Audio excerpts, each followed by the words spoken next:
Welcome to the fun segment Aduda with MAXINA PAONAM. Then MAXINA, han bada nasagi khwaidagi pamjadaba habit check kari.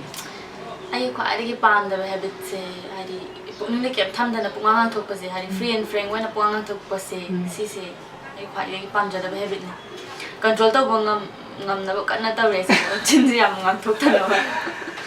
Nang na film actress koyam jagadi hojik kari torongani. I say being I aim say doctor or bani.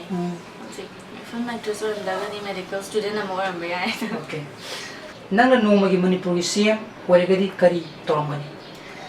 Manipuri CM already.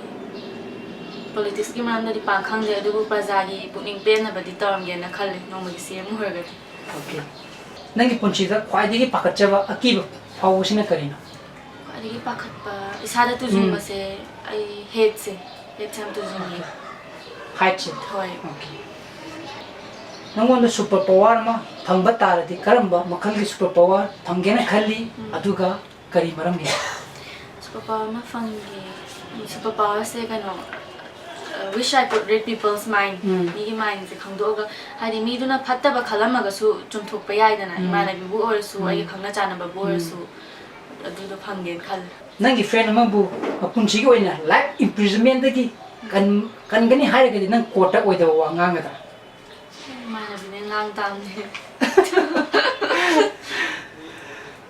Haying sida ikoina leiriba malem hagadra prithvi hagadra siji loini na khalagadi nang ngasi kari tawngani.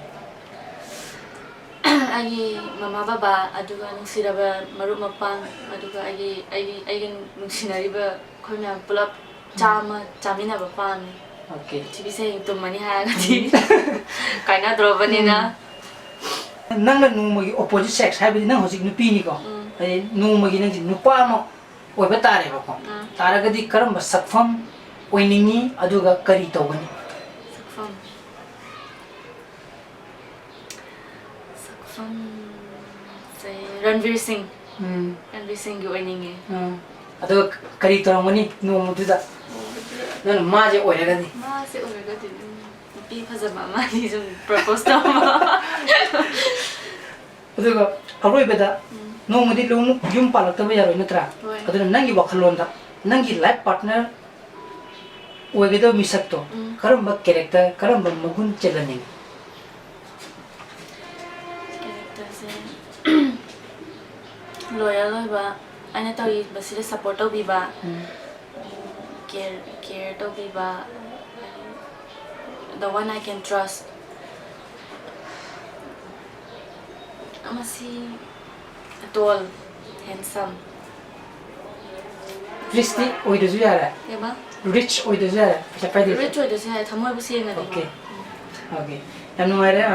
MAXINA, thank you for this fun segment.